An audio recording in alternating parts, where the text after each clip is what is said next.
Selamat sejahtera, para pelanggan saluran senja bahagia. Ini adalah masanya untuk kita berkongsi kisah-kisah hangat di senja kehidupan. Orang sering berkata, selepas hujan, tanah menjadi keras. Tetapi hujan yang menimpa hidup saya hanyalah permulaan kepada taufan yang jauh lebih dahsyat. Kisah saya bermula pada detik yang kejam itu. Pada subuh hari itu, ketika Kuala Lumpur masih lena di ulit mimpi, suami saya, Syahrizal, menerima satu panggilan telepon. Wajahnya yang mamai serta-merta berubah pucat lesi tanpa darah. Dia terduduk tegak, matanya merenung kosong ke udara dengan penuh ketakutan. Apa, Muflis? Macam mana boleh jadi macam tu?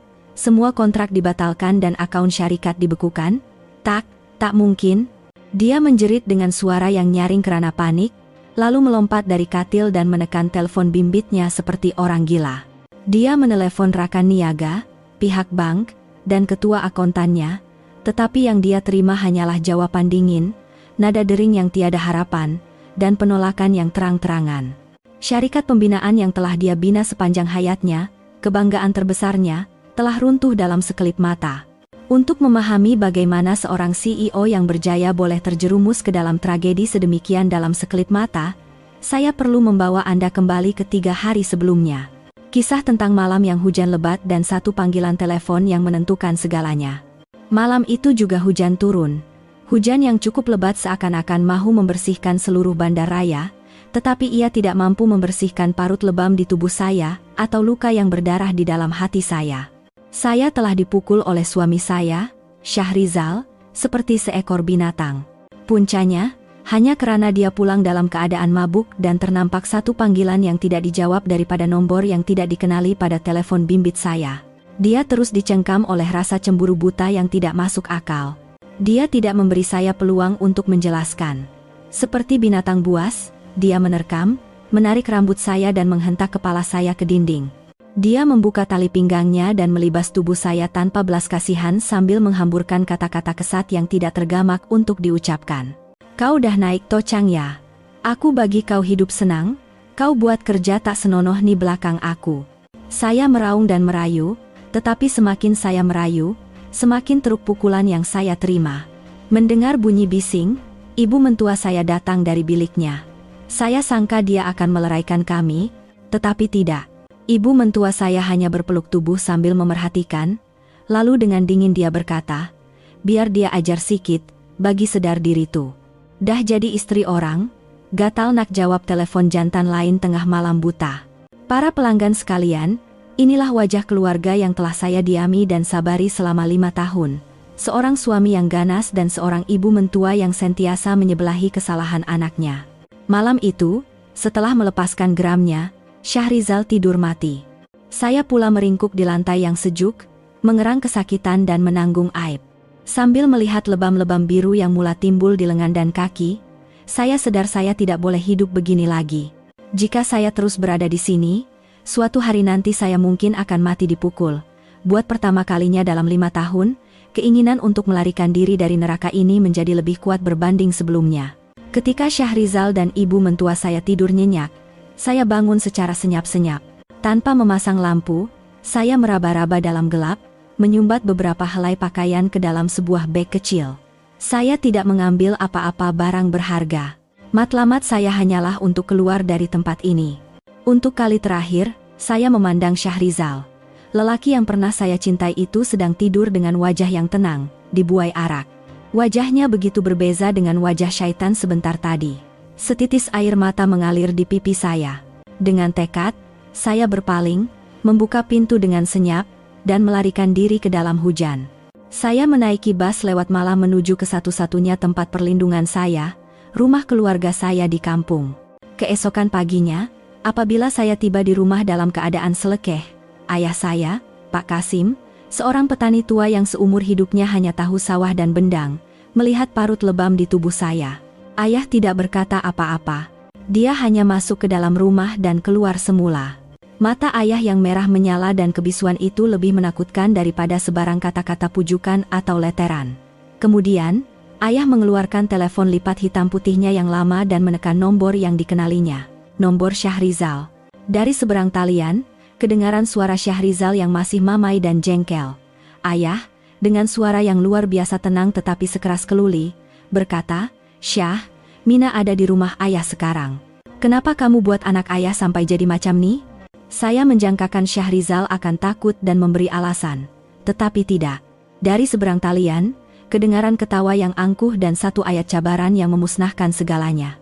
"Oh, perempuan tuh dah lari mengadu ya. Baguslah. Kalau Pak Cik tak pandai ajar anak, biar menantu nih yang ajarkan. Dia istri saya ada hak." Para pelanggan sekalian, ayat itulah yang menjadi pencetus segalanya. Ayah tidak lagi berkata apa-apa. Dia menamatkan panggilan dengan senyap, tetapi saya melihat di mata ayah saya yang tua dan selama ini lemah lembut, api kemarahan yang menakutkan dan satu keazaman yang muktamat. Apakah yang boleh dilakukan oleh seorang petani tua di kampung terhadap seorang CEO yang berjaya dan berkuasa di bandar? Dan mengapa dalam masa 3 hari sahaja, syarikat Syahrizal runtuh dengan begitu misteri? Jika Anda ingin tahu jawabannya, jika Anda ingin bersama saya hingga ke penghujung perjalanan yang luar biasa ini, jangan teragak-agak untuk menekan butang langgan di saluran Senja Bahagia, serta berikan sukaan dan kongsi. Sokongan Anda adalah kekuatan terbesar bagi saya untuk meneruskan sisa cerita hidup saya. Selepas panggilan telepon yang menentukan itu, kebisuan ayah lebih menakutkan daripada sebarang pujukan atau leteran. Tanpa berkata apa-apa, ayah mengambil kotak pertolongan cemas dan menyapu ubat pada lebam-lebam di lengan saya. Tangan ayah yang kasar dan tebal dengan kapalan menyentuh kulit saya. Sentuhan yang kekok tetapi penuh kasih sayang itu akhirnya membuatkan tangisan saya yang ditahan pecah jua. Selama 5 tahun, saya telah menahan banyak pukulan, tetapi tidak sekalipun saya menangis di hadapan ibu bapak saya. Saya tidak pernah meluahkan penderitaan saya. Saya takut mereka akan risau dan bersedih hati. Tetapi kini, setelah kembali ke pangkuan ayah, semua emosi yang terpendam runtuh serentak. Untuk memahami mengapa saya bertahan selama 5 tahun, mengapa saya membiarkan seorang lelaki memijak-mijak tubuh dan jiwa saya perlu menceritakan tentang perkawinan saya. Kisah perkawinan yang bermula dengan impian indah tetapi berakhir dengan realiti neraka. Saya bertemu dengan Syahrizal di majelis hari jadi seorang kawan. Kali pertama melihatnya, saya benar-benar terpikat. Dia tinggi, kacak, petah berkata-kata, dan penuh keyakinan seorang lelaki yang berjaya. Dia adalah CEO yang membina sebuah syarikat pembinaan kecil dari bawah. Bagi saya yang baru tamat pengajian university dan mula bekerja di Kuala Lumpur, pengalaman dan kebolehannya kelihatan begitu mengagumkan. Dia memikat saya dengan penuh gairah, membawa saya ke restoran mewah, membelikan hadiah mahal, dan membisikkan kata-kata manis. Katanya, dia jatuh cinta dengan sifat saya yang polos dan baik hati. Satu tarikan yang tidak ditemui pada wanita kota yang glamor. Katanya, latar belakang keluarga saya langsung tidak penting.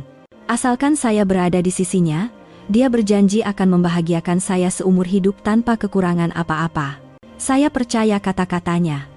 Bagi saya yang berasal dari kampung yang miskin, Syahrizal ibarat putera raja dalam cerita dongeng. Dia memberikan cinta dan kestabilan yang begitu saya dambakan. Dan selepas 6 bulan berkenalan, kami mengikat janji untuk berkahwin. Awal perkawinan adalah saat paling bahagia dalam hidup saya. Syahrizal menjaga saya dengan penuh perhatian. Katanya, dia tidak akan membiarkan tangan saya basah walau setitik air. Tugas awak cuma jadi puteri yang cantik. Yang lain semua, biar abang uruskan, katanya. Ibu mentua saya pada mulanya tidak berkenan dengan asal-usul saya, tetapi melihat anaknya bahagia, dia tidak banyak berkata-kata. Saya berpikir dengan naif. Jika saya hidup dengan baik, mencintai suami saya, dan berkorban untuk keluarga ini, suatu hari nanti ibu mentua saya juga akan menerima dan menyayangi saya. Tetapi impian indah itu pecah berderai tidak lama kemudian. Kira-kira setahun selepas berkahwin, perniagaan Syahrizal mula menghadapi masalah. Apabila tekanan perniagaan membebaninya, sifat sebenarnya mula terserlah. Dia bukan lagi lelaki yang penyayang dan sabar. Dia menjadi cepat marah, kasar, dan mula melepaskan kemarahan tanpa sebab kepada saya. Keganasan pertama masih segar dalam ingatan saya. Hari itu, dia pulang dalam keadaan mabuk teruk selepas melayan klien.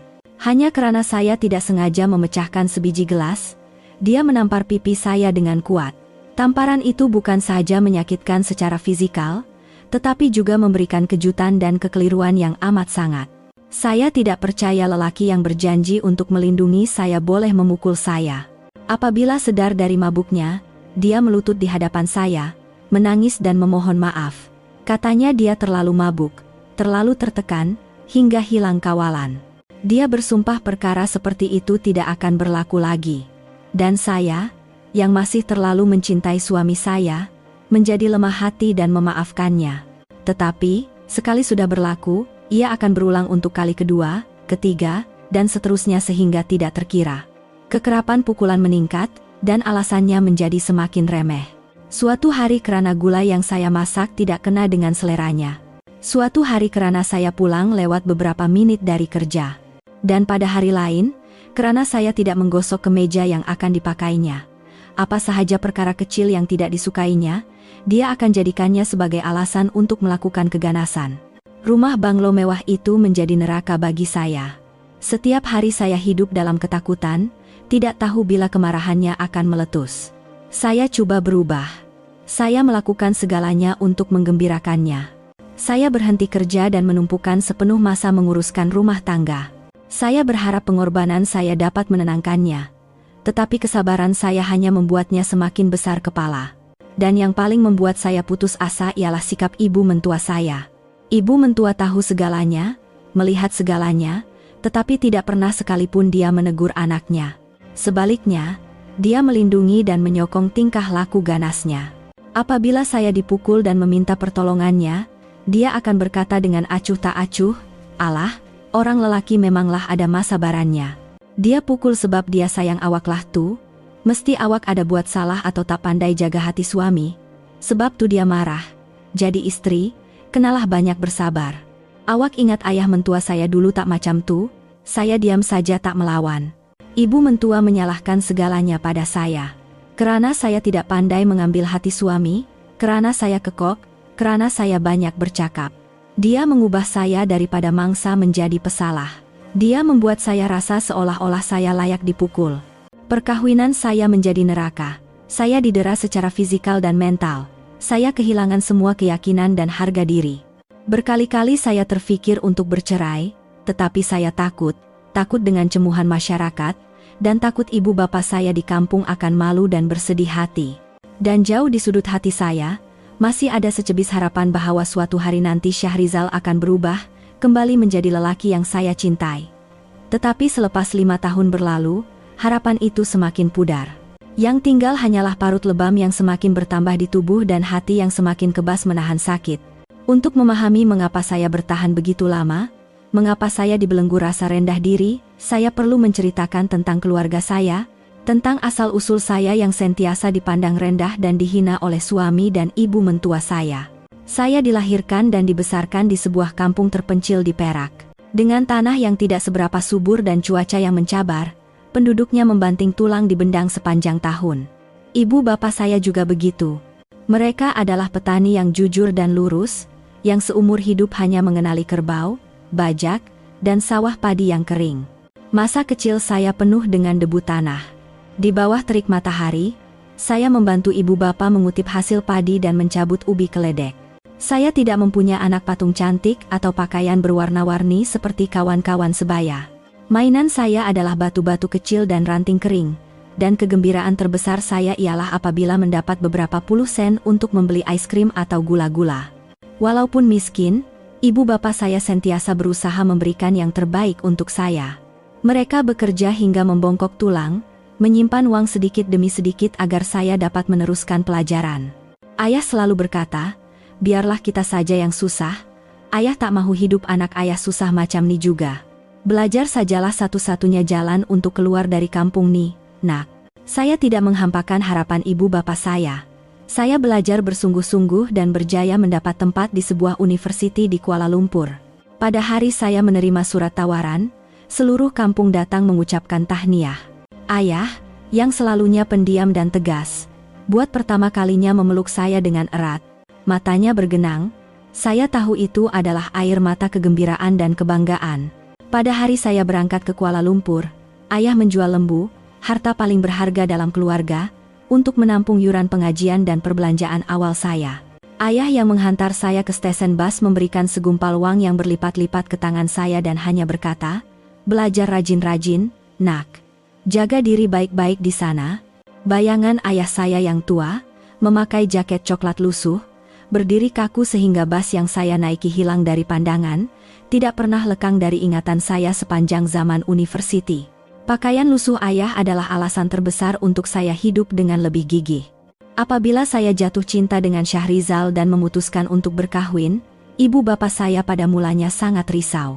Mereka bimbang saya akan dipandang rendah oleh keluarga mentua karena berasal dari keluarga miskin. Tetapi melihat saya bahagia dan Syahrizal kelihatan seperti lelaki yang baik, mereka tidak membantah. Pada hari perkawinan, ibu bapak saya datang dari kampung membawa pelbagai barangan berharga dari kampung. Sebagai hadiah, mereka memberikan sepasang subang emas 916 dan sejumlah uang tunai yang dibalut kemas dalam sapu tangan. Tetapi sejak hari pertama saya menjadi menantu, saya dapat merasakan keluarga mentua saya memandang rendah keluarga saya. Semasa majelis merisik, ibu mentua saya melihat subang yang saya pakai, lalu mencebik bibir dan menyindir, "Zaman sekarang siapa lagi pakai benda kolot macam nih? Nanti ada masa mak belikan subang berlian. Barulah sepadan dengan menantu mak." Sejak itu, setiap kali ibu bapak saya datang dari kampung, mereka terpaksa menahan layanan dingin dan penghinaan dari keluarga mentua. Syahrizal dan ibu mentua memanggil ibu bapak saya orang kampung dan memandang hina mereka. Mereka mentertawakan hadiah-hadiah sederhana dari kampung yang dibawa oleh ibu bapak saya, menganggapnya barangan murah. Pernah sekali, ayah datang membawa seguni beras hasil tanamannya sendiri. "Beras nih sedap, nak. Buatlah kue nanti." Tetapi sebaik sahaja saya membawa guni beras itu ke dapur, ibu mentua saya mengikut dan berkata dengan nada jijik, "Apa benda nih, kotornya? Kita mana tahu dia sembur racun betul-betul ketidak. Bagi sajalah pada orang gaji tuh, keluarga kita tak makan benda yang tak tahu asal-usulnya nih." Saya terdiam kaku, itu adalah hasil titik peluh dan keikhlasan ayah. Tetapi di mata ibu mentua saya, ia tidak lebih daripada barang yang harus dibuang. Suami saya, Syahrizal, juga tidak berbeza. Dia malu dengan keluarga mentuanya. Apabila kawan-kawannya datang ke rumah, jika ibu bapak saya ada, dia akan berusaha sedaya upaya agar mereka tidak kelihatan. Dia berpikir bahwa penampilan kampungan mentuanya akan menjatuhkan maruahnya. Setiap kali ibu bapak saya pulang ke kampung, saya coba memberikan mereka uang untuk menebus sedikit sebanyak penghinaan yang mereka alami. Tetapi ayah sentiasa menolak. Kemudian, dia akan mengeluarkan beberapa keping uang kertas yang renyuk dari sakunya dan meletakkannya kembali ke tangan saya. "Kami di kampung tak banyak guna duit. Kamu tuh, belilah makanan sedap-sedap. Di KL semua mahal." Andas atas iba, uang yang renyuk itu terasa beribu kali lebih berat daripada segunung uang yang Syahrizal lemparkan kepada saya. Di dalamnya terkandung kasih sayang ayah yang setinggi langit dan pengorbanan yang tidak terhingga. Karena rasa rendah diri tentang asal-usul saya, karena rasa terhutang budi kepada ibu bapak, saya coba bertahan dalam perkawinan ini.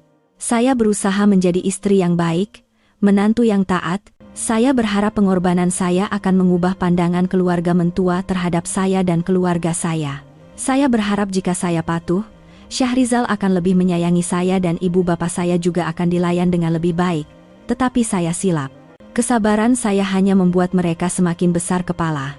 Ia hanya membawa penghinaan, bukan penghormatan, dan saya terpaksa membayar harga yang sangat mahal untuk kenaifan dan kelemahan saya. Keganasan Syahrizal menjadi semakin kerap dan kejam. Dari luar, ia kelihatan seperti rumah banglo mewah yang dicemburui semua orang, tetapi bagi saya, ia adalah penjara tanpa jeriji, sebuah neraka. Setiap hari saya hidup dalam ketakutan, tidak tahu bila kemarahannya akan meletus. Saya terpaksa bergerak seperti bayang-bayang di dalam rumah sendiri. Coba untuk tidak membuat sebarang bunyi, melakukan segalanya dengan sempurna agar tidak memberinya sebarang alasan. Tetapi ia sia-sia. Dia akan memukul saya atas alasan yang tidak masuk akal. Sup yang tawar, kemeja yang tidak cukup licin digosok.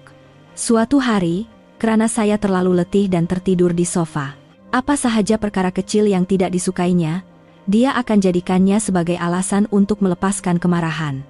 Dalam keadaan terdesak, saya berkali-kali merayu kepada ibu mentua saya, satu-satunya orang yang saya percaya boleh melindungi saya di rumah itu. Saya memegang kakinya, melutut, menunjukkan parut lebam di tubuh saya sambil meraung, "Mak, tolonglah Mak, tolong nasihatkan Abang Syah. Kalau macam nih, saya boleh mati dipukul. Saya berharap sebagai seorang wanita, belas kasihan sesama wanita akan menggerakkan hatinya. Tetapi tidak. Ibu mentua menolak saya dengan dingin dan berkata acuh tak acuh seolah-olah bercakap tentang cuaca, setakat macam tu pun nak menangis meraung-raung. Orang lelaki memanglah ada masa barannya. Dah dia penat kerja di luar, balik rumah stres, awak sebagai istri tak pandai nak pujuk, melawan lagi, memanglah kena pukul. Ibu mentua memandang lebam saya dan melontarkan kata-kata yang lebih kejam. Dia pukul tu sebab dia ambil peduli pasal awak. Kalau dah tak sayang, satu jari pun dia tak sentuh. Kena sedar diri sikit. Dah dapat kahwin dengan anak mak yang kacak dan berjaya macam Syahrizal ni, pandai-pandailah jaga.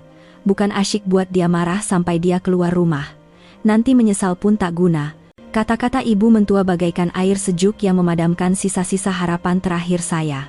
Dia bukan sahaja tidak melindungi saya, malah menggalakkan keganasan anaknya. Dia meremehkan keganasan rumah tangga sebagai tanda kasih sayang. Dia menyalahkan segalanya pada saya, kerana saya tidak pandai mengambil hati suami, kerana saya tidak cukup baik, maka saya layak dipukul. Sokongan ibu mentua membuatkan Syahrizal semakin berani. Dia menganggap memukul istri sebagai hak mutlak seorang suami, dan melakukannya tanpa ragu-ragu. Saya juga pernah coba berbincang dengan Syahrizal ketika dia waras dan dalam mood yang baik. Dengan nada lembut, saya coba mengimbas kembali perasaan indah ketika kami mula-mula bercinta. Abang, ingat tak? Dulu abang janji nak jaga dan sayang saya seumur hidup. Kenapa sekarang abang layan saya macam ni? Apa salah saya? Kalau ada yang salah, cakaplah. Saya akan perbaiki. Tolong, janganlah pukul saya lagi. Pada saat itu, dia akan memeluk saya dan berpura-pura menyesal. Maafkan abang, Mina. Abang yang salah. Kerja terlalu stres. Perangai abang jadi teruk. Maafkan abang ya. Abang janji tak buat lagi. Ini kali terakhir. Abang janji. Dan saya, dengan bodohnya, sekali lagi mempercayai janji kosongnya. Saya menaruh harapan dan menunggu, tetapi beberapa hari kemudian, atau bahkan beberapa jam kemudian, apabila dibuai arak atau rasa jengkel, dia akan melupakan semua janji dan kembali melakukan keganasan. Hidup saya terperangkap dalam kitaran yang tidak berkesudahan. Keganasan, rayuan, janji, pengampunan, dan keganasan semula. Saya semakin terjerumus dalam kemurungan. Saya tidak mahu keluar, tidak mahu berjumpa kawan-kawan. Saya mengurung diri di dalam rumah agam itu, hidup dalam ketakutan dan kesunyian. Badan saya semakin kurus, mata saya sentiasa sembab, dan senyuman hilang sepenuhnya dari wajah saya. Saya terfikir untuk menelpon keluarga di kampung, tetapi saya tidak sanggup. Saya takut ibu bapa akan risau, takut ibu bapa yang sudah tua akan bersedih hati kerana anak perempuan mereka yang malang ini. Saya pikir ayah tidak akan dapat menanggungnya jika dia tahu perkara ini. Saya hidup dalam neraka itu selama 5 tahun. 5 tahun usia 20-an saya yang paling indah terkubur dalam pukulan, air mata, dan keputusasaan.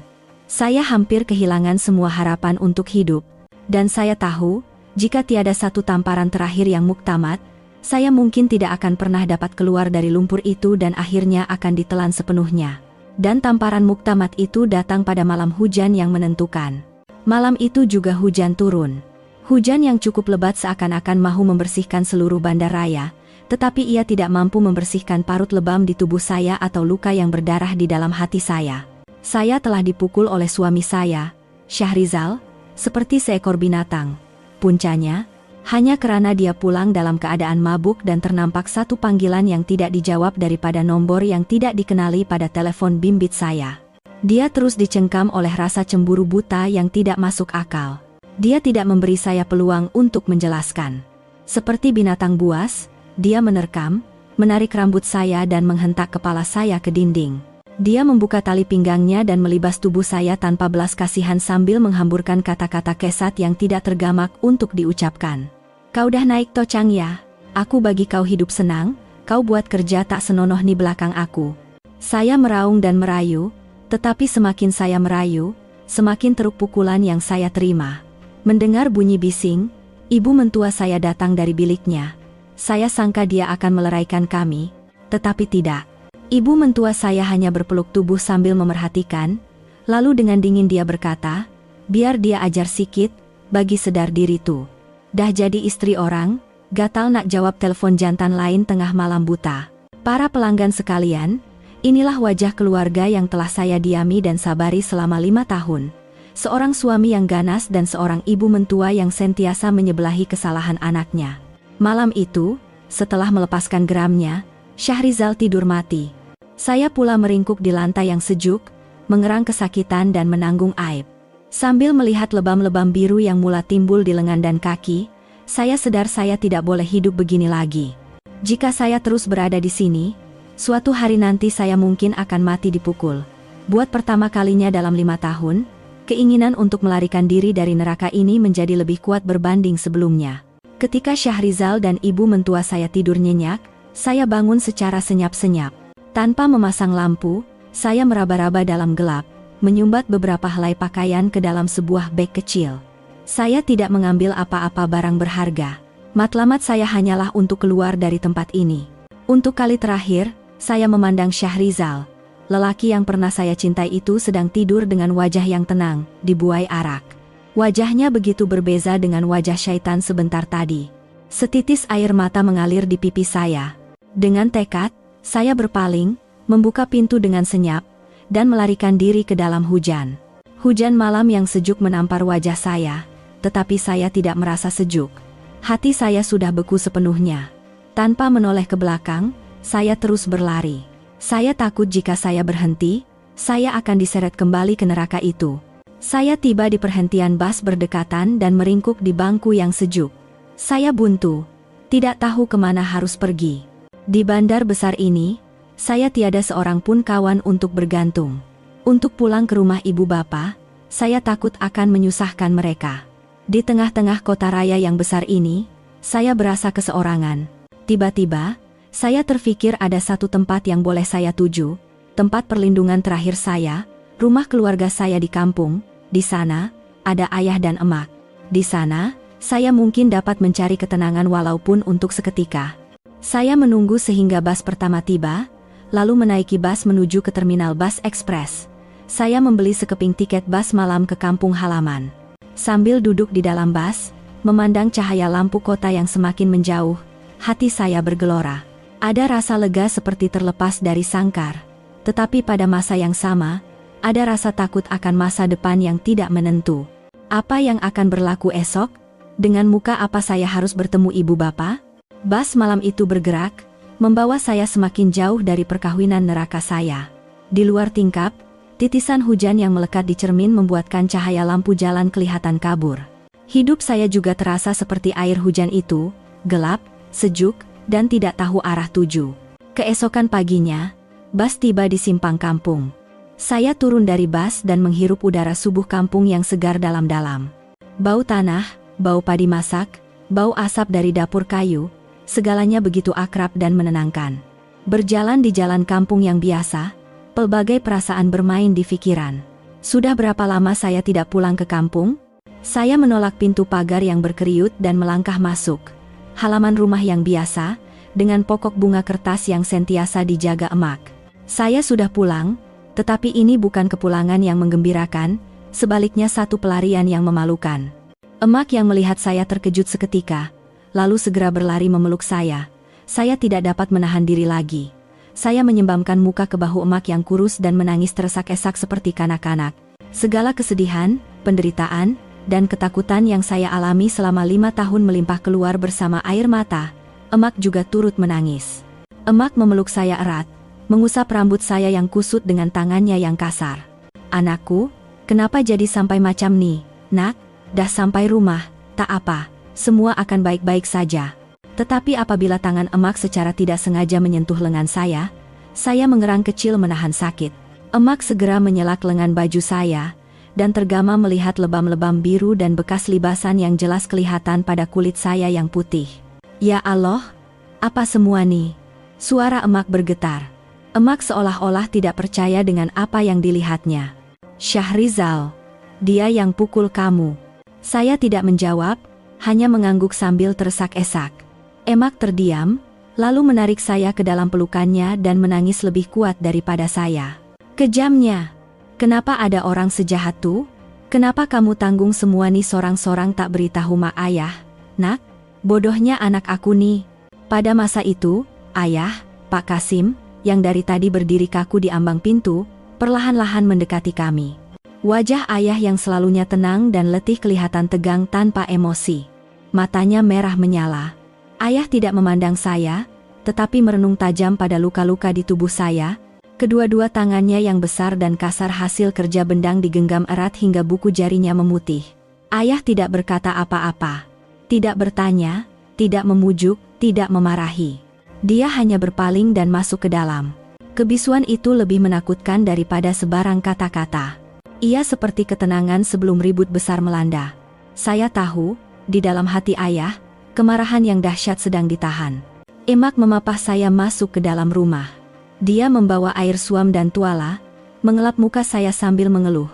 Duduklah, nak. Mak masakan bubur panas. Kesian anak mak, pucat lesi muka.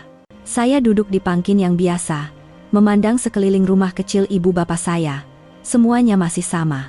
Di dinding, tergantung gambar perkawinan saya yang tersenyum riang.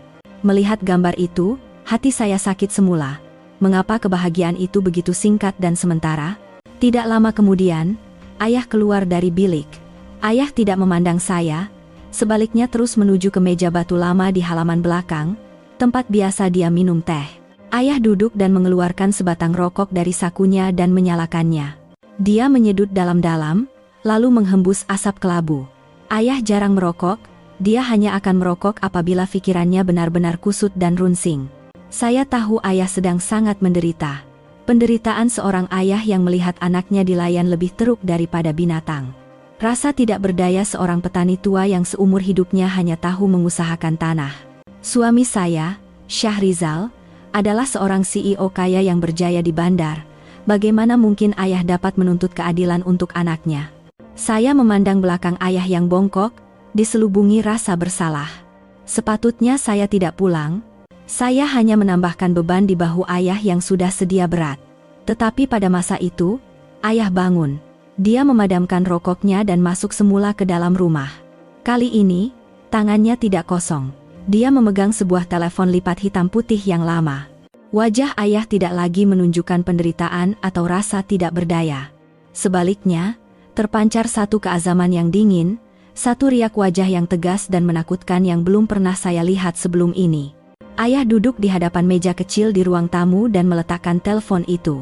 Dia tidak terus membuat panggilan, sebaliknya merenung telepon itu dengan senyap, seolah-olah membuat satu keputusan yang amat penting.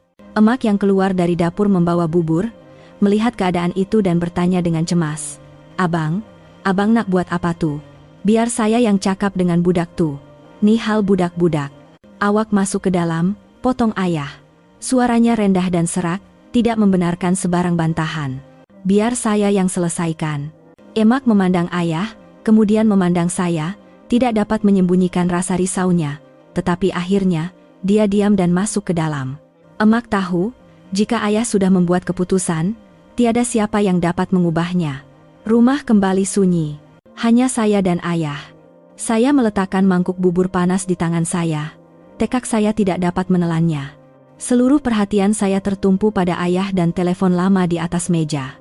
Saya dapat merasakan pertembungan antara seorang mentua-tua dari kampung dengan seorang menantu yang angkuh akan bermula. Dan saya langsung tidak dapat meramalkan kesudahannya. Selepas beberapa ketika dalam keheningan yang menyesakan, Pak Kasim perlahan-lahan mencapai telepon lama itu. Tangannya yang tua dan selalunya menggeletar kelihatan luar biasa kemas dan stabil. Dia tidak mencari senarai kenalan. Seolah-olah sudah lama menghafalnya, dia menekan nomor itu dengan lancar. Nomor suami saya, Syahrizal. Ayah menekan butang panggilan dan memasang pembesar suara. Mungkin dia mahu saya mendengar dan menyaksikannya sendiri. Di dalam ruang yang sunyi itu, nada dering kedengaran nyaring. Saya menahan nafas. Jantung saya berdegup kencang hingga terasa bergegar di dada. Selepas beberapa deringan, kedengaran suara dari seberang talian. Suara Syahrizal yang masih mamai dan jengkel. Halo, siapa nih? Pagi-pagi buta dah kacau orang tidur. Inde mama tapuru? Ayah tidak marah dengan sikap biadab itu. Dia hanya berkata dengan suara yang rendah dan sekeras keluli yang belum pernah saya dengar, Suara yang penuh wibawa seolah-olah memberi perintah. "Syah, ini ayah mentua kamu." Talian di seberang senyap seketika. Syahrizal seolah-olah coba untuk sedar sepenuhnya. Tidak lama kemudian, suaranya kedengaran lagi. Kali ini lebih jelas, tetapi masih dengan nada yang angkuh dan meremehkan. "Oh, Pak Cik, ada apa pagi-pagi nih? Mina ada di rumah ayah sekarang," kata ayah terus terang. "Kenapa kamu buat anak ayah sampai jadi macam nih?" Sekali lagi keheningan. Saya dapat bayangkan wajah Syahrizal yang menegang di seberang sana. Tetapi bukannya rasa takut atau bersalah, dia melepaskan tawa yang kuat, tawa yang angkuh dan mencabar. "Oh, perempuan tuh dah lari mengadu ya. Cepat betul dia. Ingatkan hebat sangat. Datkon kantam arna intu Marco, agan prabarnya." Mendengar tawa dan cara percakapannya, kemarahan membuak-buak dalam diri saya, tetapi ayah tidak menunjukkan sebarang perubahan riak wajah. Dia hanya menunggu dengan senyap. "Baguslah," kata Syahrizal dengan angkuh. "Pak Cik ajarlah anak Pak Cik tu balik. Ajar dia apa tanggung jawab seorang istri, macam mana nak layan suami, supaya dia tak malukan suami dan keluarga di luar sana." Pada ketika itu, saya tidak dapat menahan diri lagi. Saya mahu menjerit dan memaki hamun lelaki sampah itu, tetapi ayah mengangkat tangannya untuk menghalang saya. Pandangan matanya tajam, tetapi menenangkan. Ayah menarik nafas dalam-dalam, kemudian berkata dengan suara yang amat tenang, "Apa maksud kamu? Apa salah anak ayah? Apa salah dia?" Syahrizal ketawa lebih kuat. "Pak Cik tanyalah dia sendiri. Atau biar saya beritahu, anak Pak Cik tuh perangai teruk. Belakang saya, dia senyap-senyap berhubung dengan jantan lain tengah malam. Perempuan macam tuh, patut bersyukur kena pukul sikit je. Sepatutnya saya belasah dia separuh mati sebelum halau dia keluar." Itu adalah pembohongan yang keterlaluan. Dia memutar-belitkan fakta untuk menjadikan saya istri yang jahat dan menghalalkan keganasannya. "Dan biar saya beritahu Pak Cik dan Mak Cik terang-terang," sambung Syahrizal dengan nada mencabar. "Kalau Pak Cik tak pandai ajar anak, biarlah menantu Ni yang ajarkan. Dia istri saya, jadi saya ada hak. Jadi, lebih baik Pak Cik berdua jangan campur tangan dalam urusan kami suami istri. Kalau tidak, jangan harap saya akan hormat Pak Cik dan Mak Cik sebagai mentua lagi." Ayat itu memusnahkan segalanya. Satu cabaran yang angkuh yang bukan sahaja menghina saya, tetapi juga ibu bapak saya. Mendengar kata-kata itu, ayah tidak lagi berkata apa-apa. Dia menamatkan panggilan dengan senyap. "Ayah." Saya memandang ayah, air mata saya mengalir lagi. Dia tuh memang melampau. Ayah tidak memandang saya. Dia perlahan-lahan bangun dan berjalan ke halaman. Dia berdiri di sana, memandang langit subuh yang kelabu. Bahunya yang bongkok kelihatan bergetar sedikit. Saya tahu ayah sedang menahan kemarahan yang amat sangat. Mana mungkin seorang ayah tidak menderita dan marah melihat anak perempuannya dipijak-pijak dan dihina sebegitu rupa? Saya pikir ayah tidak berdaya. Saya pikir kami terpaksa menelan ketidakadilan ini, tetapi saya silap. Saya terlalu memandang rendah ayah saya. Selepas berdiri seketika, ayah masuk semula ke dalam rumah. Wajahnya tidak lagi menunjukkan kemarahan atau penderitaan. Sebaliknya, terpancar satu keazaman yang dingin dan menakutkan. Ayah menuju ke almari kayu lama, tempat dia biasa menyimpan dokumen-dokumen penting. Apa yang dikeluarkannya bukanlah uang atau geran tanah. Ia adalah sebuah buku nota kulit, berwarna hijau gelap yang lama dan lusuh, serta sebuah telepon bimbit yang lain. Sebuah telepon pintar model terkini yang belum pernah saya lihat. Ayah pergi ke halaman belakang, mengelak daripada saya dan emak. Dia duduk, membuka buku nota itu, dan mula membuat beberapa panggilan telepon. Panggilan-panggilan misteri itu akan mengubah nasib Syahrizal sepenuhnya, dan pada masa yang sama, akan membongkar satu rahasia luar biasa tentang ayah saya. Selepas menamatkan panggilan yang mencabar dengan Syahrizal, ayah bukan lagi petani yang lemah lembut dan letih yang saya kenali. Satu perubahan aneh berlaku padanya. Perubahan yang dapat dirasai tetapi tidak dapat dijelaskan. Penderitaan dan rasa tidak berdaya hilang dari wajahnya, digantikan dengan keazaman yang dingin dan menakutkan. Matanya yang selalunya lembut dan kelihatan penat kini bersinar tajam dan kuat. Ayah tidak berkata apa-apa kepada saya atau emak. Dia hanya berjalan senyap ke almari kayu lama dan membuka laci rahasia yang tidak pernah saya tahu kewujudannya. Apa yang dikeluarkannya bukanlah uang atau barang kemas. Ia adalah sebuah buku nota kulit berwarna hijau gelap yang usang di bucunya dan sebuah telepon pintar model terkini, sangat berbeza dengan telepon lipat lama yang biasa digunakannya. Ayah membawa kedua-dua barang itu ke meja batu di halaman belakang. Dia memerlukan ruang sendirian, jauh dari saya dan emak. Saya ingin tahu, tetapi tidak berani mengikutinya. Saya hanya mengintai dari sebalik pintu. Ayah duduk, membuka buku nota itu, dan mula membuat beberapa panggilan, dan cara ayah bercakap membuatkan saya terkejut. Pada panggilan pertama, ayah bercakap dengan nada yang sangat mesra tetapi serius. "Hello, Datuk Farid. Saya Kasimni. Lama tak dengar kabar. Sihat ke?" Dari seberang talian, kedengaran suara yang sangat gembira dan melayan ayah dengan penuh hormat. Ayah mendengar seketika, kemudian terus ke inti perbualan. "Saya ada satu permintaan. Jelain pudaran, biar mastan kumkaran, menantu saya, awak ingat tak? Syahrizal tu, CEO syarikat pembinaan yang berjaya tu." Ayah berhenti seketika, kemudian menyambung dengan suara yang menjadi dingin. "Tolong periksa semula semua proyek yang syarikat dia sedang jalankan, terutamanya proyek-proyek kerajaan. Kualiti binaan, bahan mentah, dokumen, kelulusan, periksa semua dengan teliti. Saya dengar cara dia berniaga tak berapa bersih. Buat ikut prosedur, ikut undang-undang. Kalau ada masalah, jangan bagi muka, ambil tindakan tegas." "Asar, Angan?" Saya terpaku. "Datuk Farid, bukankah itu nama ketua pengarah Jabatan Kerja Raya? Saya pernah melihatnya di dalam surat kabar. Bagaimana ayah boleh bercakap dengan orang berpangkat tinggi sebegitu dengan nada yang mesra tetapi seolah-olah memberi arahan?" Sebelum kejutan saya reda, ayah membuat panggilan kedua. Kali ini, dengan suara yang hangat dan kebapaan, seperti seorang guru atau abang sulung. "Tuan Ihsan, ini Cikgu Kasim. Sibuk ke?" Dari seberang talian, kedengaran suara yang penuh hormat. "Tak sibuk, Tuan. Ada apa-apa yang boleh saya bantu, Tuan sihat?" "Saya sihat. Ada permintaan kecil," kata ayah. "Syarikat menantu saya, Syahrizal tu. Saya dengar ada banyak pinjaman dari bank awak, betul?" Saya terkejut sekali lagi. "Tuan Ihsan? Bukankah beliau CEO salah sebuah bank terbesar negara, Asian Bank? Saya pernah melihatnya di televisyen." "Anak murid ayah? Tolong semak semula semua pinjaman tu." Suara ayah menjadi tegas. "Periksa balik syarat kontrak, aset cagaran.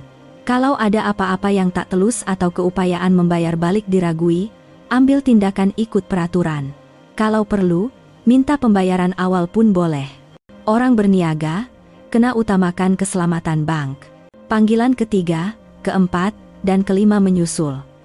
Ayah bercakap dengan ramai orang, dan nama serta jawatan yang saya dengar sepintas lalu semuanya membuat saya tergamam.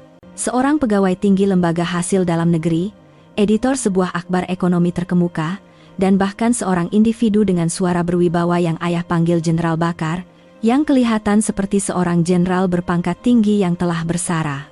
Penampilan ayah telah berubah sepenuhnya. Bukan lagi seorang petani tua yang pendiam dan letih, tetapi seorang lelaki yang berwibawa dan mempunyai kuasa yang kuat. Setiap patah perkataannya ringkas tetapi mempunyai berat 1000 kati, dan orang-orang yang kononnya berpangkat tinggi di seberang talian semuanya seolah-olah menurut perintahnya tanpa banyak soal. Apakah buku nota kulit hijau gelap itu? Siapakah nama-nama di dalamnya? Dan siapakah sebenarnya ayah saya, yang saya sangka seumur hidupnya hanya tahu sawah dan bendang? Tirai rahasia besar yang tersimpan selama berpuluh-puluh tahun perlahan-lahan tersingkap di hadapan mata saya. Saya berasa takut, tetapi anehnya, saya juga berasa lega.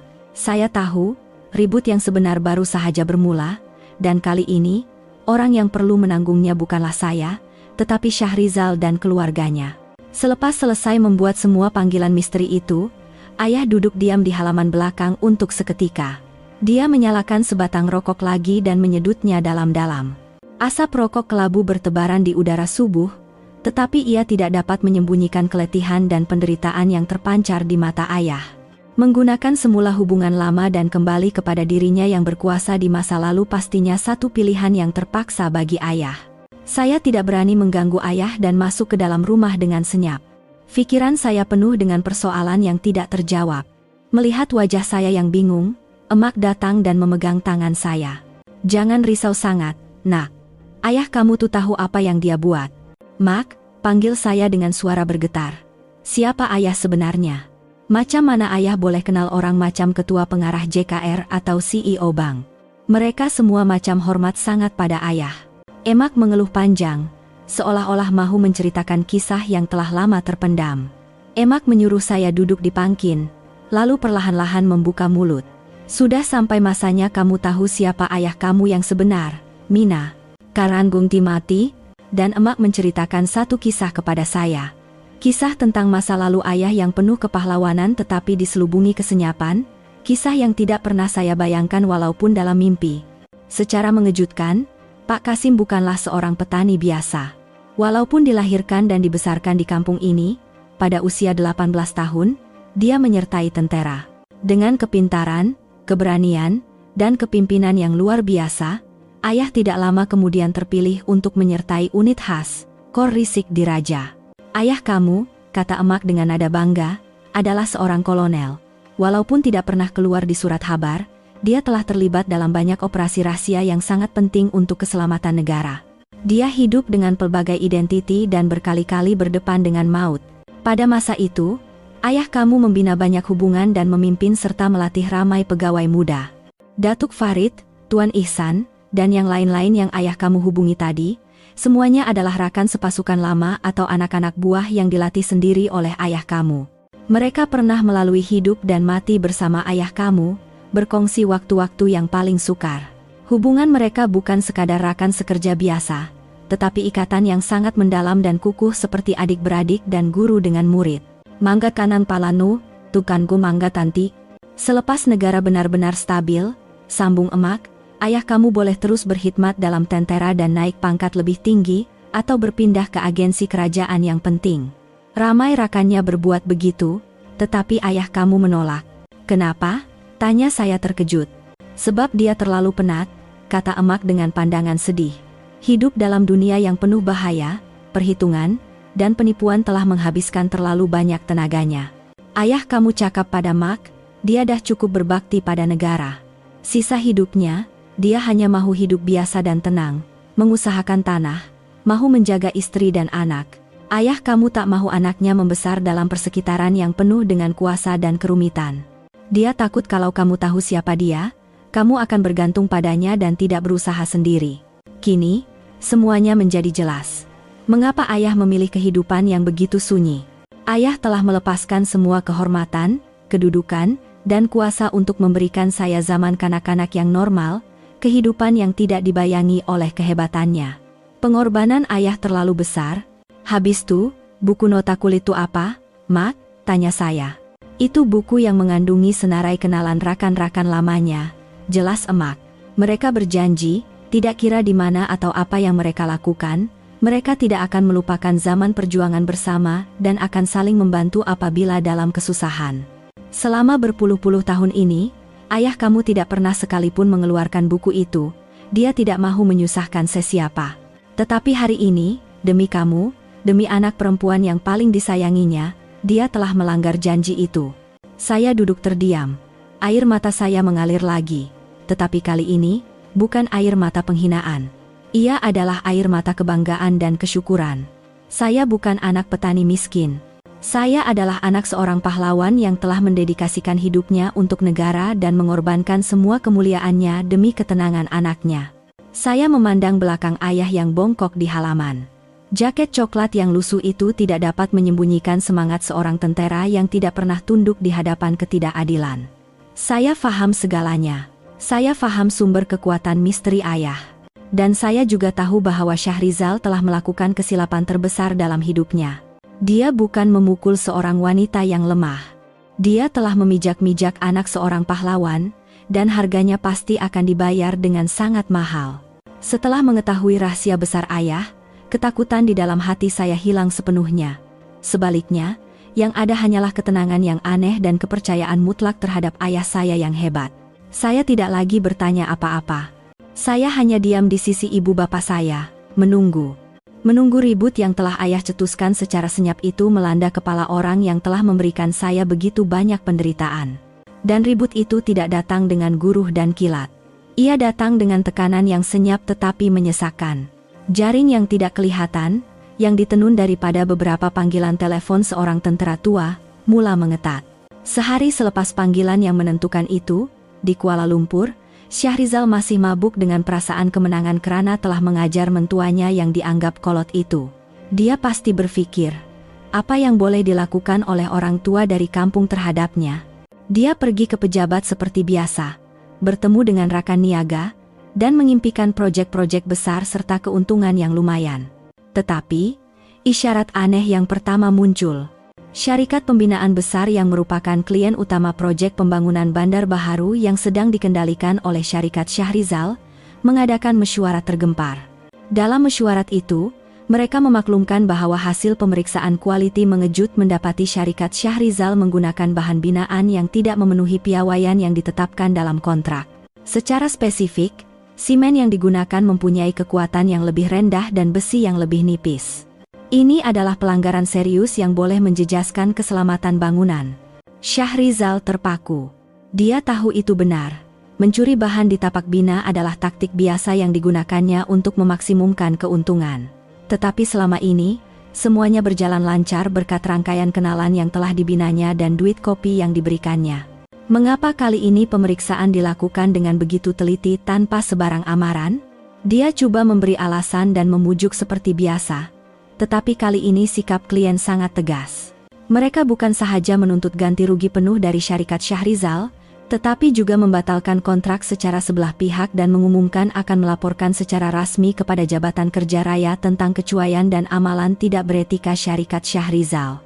Kehilangan kontrak besar itu adalah satu tamparan hebat, tetapi Syahrizal masih leka. Dia menganggapnya sebagai nasib malang, satu bala kecil. Dia langsung tidak menyadari bahwa itu adalah jerutan pertama dari jaring yang tidak kelihatan yang sedang mengetat di sekelilingnya. Keesokan harinya, mimpi ngeri Syahrizal benar-benar bermula. Sebaik saja dia tiba di pejabat pada waktu pagi, pegawai-pegawai dari lembaga hasil dalam negeri sudah menunggunya. Mereka memaklumkan akan menjalankan audit cukai menyeluruh terhadap aktiviti keuangan syarikat selama 3 tahun kebelakangan. Syahrizal terkejut sekali lagi. Dia tahu terdapat banyak kepincangan dalam akaun syarikatnya, resit palsu, perbelanjaan rekaan, dan pengelakan cukai. Semuanya telah dimanipulasi dengan teliti olehnya dan ketua akuntannya. Tetapi mengapa LHDN yang selama ini diurusnya dengan baik, tiba-tiba bertindak begitu tegas tanpa belas kasihan? Audit cukai berjalan dengan sangat ketat. Para pegawai memeriksa setiap helai akaun, setiap resit, dan penyelewengan mula terdedah. Ancaman cukai tertunggak yang besar dan bahkan pendakwaan jenayah mula menghantui Syahrizal. Pada masa yang sama, satu lagi serangan bermula. Asian Bank, tempat Syarikat Syahrizal mendapatkan pinjaman modal, tiba-tiba menghantar notis tergempar. Berdasarkan klausa risiko kredit dan pengurusan syarikat dalam perjanjian pinjaman, pihak bank merujuk kepada pembatalan kontrak besar yang dialami Syarikat Syahrizal, menuntut pembayaran balik ke semua pinjaman dalam tempo seminggu. Ini adalah pukulan maut.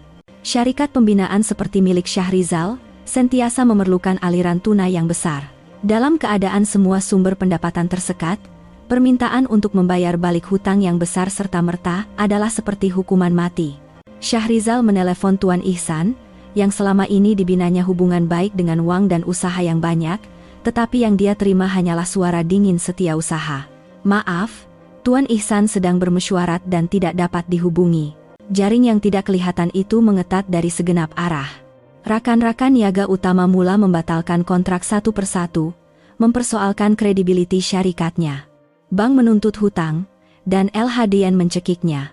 Bahkan akhbar-akhbar ekonomi terkemuka yang dahulunya dibayar untuk menulis artikel promosi, kini mula menyiarkan artikel siasatan mendalam tentang sisi gelap Syarikat Syahrizal, proyek-proyek yang tertangguh, dan kualiti binaan yang buruk. Semua pintu seolah-olah tertutup di hadapan mata Syahrizal. Dia terasing sepenuhnya, dia berlari ke sana-sini meminta bantuan, tetapi yang dia terima hanyalah gelengan kepala dan pandangan dingin. Kawan-kawan dan rangkaian kenalan yang dibanggakannya hilang tanpa jejak. Jaring yang dipasang oleh ayah bukanlah jaring kuasa yang terang-terangan. Ia adalah jaring kebenaran dan keadilan. Ayah hanya meminta anak-anak buah dan rakan-rakannya untuk bertindak mengikut prosedur, mengikut undang-undang dan prinsip, Mengikut prosedur itulah yang telah mendedahkan wajah sebenar sebuah syarikat yang penuh dengan penipuan. Syarikat Syahrizal, yang dibina di atas asas rasuah yang rapuh, tidak dapat bertahan di bawah tekanan kebenaran. Dan saya, dari rumah di kampung, memerhatikan segalanya secara senyap melalui berita yang dihantar oleh kawan-kawan. Saya tidak berasa gembira atau puas hati, hanya ada rasa tawar. Inilah harga yang perlu dibayar oleh keangkuhan, keganasan, dan penghinaan terhadap kasih sayang seorang ayah. Pada hari ketiga, segalanya runtuh. Runtuh sepenuhnya dan tidak dapat dipulihkan. Syarikat pembinaan Syahrizal, yang sudah hampir karam selepas ribut 2 hari sebelumnya, akhirnya tenggelam sepenuhnya. Pagi itu, apabila dia tiba di pejabat, satu keadaan huru-hara menantinya. Berpuluh-puluh pekerja binaan yang tidak dibayar gaji selama berbulan-bulan mengadakan tunjuk perasaan di hadapan pintu utama syarikat sambil membawa spanduk. Pembekal-pembekal bahan binaan juga mengepung pejabat, menjerit menuntut hutang dibayar segera. Syahrizal, tanpa sesen pun di dalam poketnya, bersembunyi di dalam pejabat, tidak berani keluar. Dia menelepon ibunya seperti orang gila, meminta bantuan. Ibu mentua saya, setelah mendengar keadaan anaknya, panik. Dia membawa semua barang kemas yang disimpannya seumur hidup, dan bahkan geran rumah yang didiaminya untuk dicagarkan, tetapi uang yang diperoleh tidak seberapa berbanding hutang besar syarikat Syahrizal. Ia tidak cukup walaupun untuk membayar sebahagian kecil hutang bank. Dalam keadaan terdesak, Syahrizal terfikir jalan keluar terakhir. Dia menelepon saya. Apabila nombornya tertera di screen, saya tidak menjawab, tetapi dia terus-menerus menelepon. Akhirnya, saya menekan butang jawab. Hello. Suara saya dingin. Mina, tolong abang. Suara Syahrizal di seberang talian bergetar penuh keputusasaan. Suara yang angkuh dan mencabar 3 hari lalu telah hilang. Syarikat abang dahnak muflis. Awak ada duit, kan? Boleh tak pinjamkan sikit? Tolonglah, abang merayu. Nanti abang bayar balik 10 kali ganda, 100 kali ganda. Dia masih menyangka saya adalah Mina yang dahulu. Istri yang baik dan patuh, yang sanggup berkorban segalanya untuknya. Saya hanya ketawa sinis dan dingin. Saya tak ada duit, dan kalau ada pun, kenapa saya perlu pinjamkan pada orang yang pukul saya, hina saya, dan pandang rendah pada ibu bapak saya? Mina, abang salah. Abang minta maaf sangat-sangat. Tolonglah maafkan abang kali ini saja, ya? Kali ini saja, rayunya. Maaf? Suara saya menjadi tajam. Awak tak ingat, Syahrizal? 3 hari lepas. Apa yang awak cakap pada ayah saya? Awak cakap kalau ayah saya tak pandai ajar saya, awak yang akan ajar. Awak cakap awak ada hak sebab saya istri awak, kan? Jadi sekarang, gunakanlah hak awak tu untuk selamatkan diri awak sendiri. Jangan telepon saya lagi. Sebaik sahaja selesai bercakap, saya terus memutuskan panggilan tanpa memberinya peluang untuk berkata apa-apa lagi. Itulah titisan harapan terakhir Syahrizal, yang telah saya keringkan. Petang itu, dia akhirnya mengisytiharkan muflis. Syarikat pembinaan yang menjadi kebanggaan dan hasil titik peluhnya seumur hidup, secara rasminya lenyap dari sejarah. Syahrizal bukan sahaja muflis dan tinggal sehelai sepinggang, tetapi juga terbeban dengan hutang yang menggunung, hutang bank, hutang pembekal, gaji pekerja, dan hutang ahlong yang dipinjamnya pada saat-saat akhir. Harta terbesarnya, rumah banglo mewah, telah dirampas oleh bank, dan kereta mewahnya juga ditarik oleh pemiutang. Dalam sekelip mata, seorang CEO berjaya yang hidup mewah berubah menjadi seorang papa kedana yang dibebani hutang. Dia dan ibunya dihalau keluar dari rumah banglo itu, menjadi gelandangan. Kejatuhan Syahrizal berlaku dalam masa 3 hari sahaja. Keruntuhan yang begitu pantas dan mengejutkan membuatkan semua orang tergamam. Tiada siapa yang dapat menjelaskan mengapa sebuah syarikat yang sedang maju boleh runtuh dengan begitu misteri. Orang ramai hanya berkata nasibnya malang, atau masanya tidak baik. Hanya saya dan ayah yang tahu bahwa itu bukanlah nasib. Ia adalah hukuman. Hukuman yang dilaksanakan secara senyap tetapi kejam. Ia adalah harga yang perlu dibayar oleh sesiapa yang berani mencabar keganasan, keangkuhan, dan kasih sayang seorang ayah. Apabila saya mendengar berita tentang kemuflisan syarikat Syahrizal, saya tidak berasa gembira atau puas hati, hanya ada rasa kosong. Semuanya telah berakhir. Tetapi, adakah ini benar-benar penamatnya? Apabila seseorang yang terbiasa dengan kuasa terdesak, Adakah dia akan mengaku kalah begitu sahaja? Satu firasat buruk mula timbul di hati saya. Firasat buruk saya tidak lama kemudian menjadi kenyataan. Orang seperti Syahrizal, yang hidup di puncak kuasa dan keangkuhan, tidak akan mudah menerima kekalahan. Apabila terdesak dan tiada apa lagi yang boleh hilang, manusia cenderung melakukan perkara yang paling bodoh dan melulu. Seminggu selepas syarikat Syahrizal secara rasminya muflis, ketika kehidupan saya dan ibu bapa di kampung mula kembali tenang, mereka datang. Suatu petang, ketika saya sedang membantu emak menyiang sayur di beranda, sebuah teksi lama berhenti di hadapan pintu pagar rumah kami. Pintu teksi terbuka dan dua orang yang saya kenali turun. Syahrizal dan ibunya. Penampilan mereka sangat menyedihkan. Syahrizal, yang selalunya kemas dengan sut mahal, kini memakai kemeja lusuh dan seluar yang pudar warnanya. Wajahnya cengkung, jambangnya tidak terurus, dan matanya yang cekung karena tidak cukup tidur kelihatan merah. Ibu mentua saya lebih teruk. Wanita yang sentiasa bergaya dengan barangan berjenama dan angkuh itu kini memakai baju kurung kedah yang lama, dan wajahnya tanpa solekan tebal menampakkan keletihan dan usia tua yang jelas. Mereka kelihatan seperti pengemis yang datang mencari harapan terakhir. Melihat mereka, pelbagai perasaan bercampur baur di hati saya. Lebih banyak rasa tawar dan sedikit simpati berbanding kemarahan. Tetapi saya tahu saya tidak boleh lemah hati. Emak, melihat mereka, segera bangun dan coba menutup pintu pagar. "Korangna apa datang sini? Rumah kami tak terima orang macam korang." Tetapi Syahrizal lebih pantas. Dia berlari menghalang pintu pagar, kemudian tiba-tiba melutut di atas tanah. Mak Cik, tolonglah. Bagi saya jumpa Mina." Dia menangis. Air mata seorang lelaki yang telah jatuh mengalir di wajahnya yang cengkung. Ibu mentua saya juga berlari dan melutut di sebelah anaknya. Meraung, "Puan, kami minta maaf. Tolonglah kasihan pada kami, bagi kami cakap dengan Mina sekejap. Kami dah kena halau dari KL, tak ada tempat nak pergi." Bunyi bising itu menarik perhatian jiran-jiran yang mula berkumpul. Mereka berbisik-bisik dan menuding jari. Ayah, yang berada di dalam rumah, keluar. Ayah hanya memandang kedua-dua beranak yang melutut di hadapan pintu pagar itu dengan wajah tanpa ekspresi. Akhirnya, mungkin karena tidak mahu membesarkan cerita di hadapan orang kampung, ayah memberi isyarat mata kepada emak untuk membuka pintu pagar. Bagi mereka masuk, suara ayah tenang. Syahrizal dan ibunya gembira, segera bangun, menepis tanah dari pakaian mereka dan masuk ke halaman. Sebaik sahaja masuk ke halaman dan melihat saya, Syahrizal berlari untuk memegang kaki saya, tetapi saya berundur selangkah, menjaga jarak. Mina, abang minta maaf." Dia mula menangis lagi. "Abang yang salah. Abang memang tak guna. Abang tak hargai awak. Tolonglah maafkan abang kali ini saja.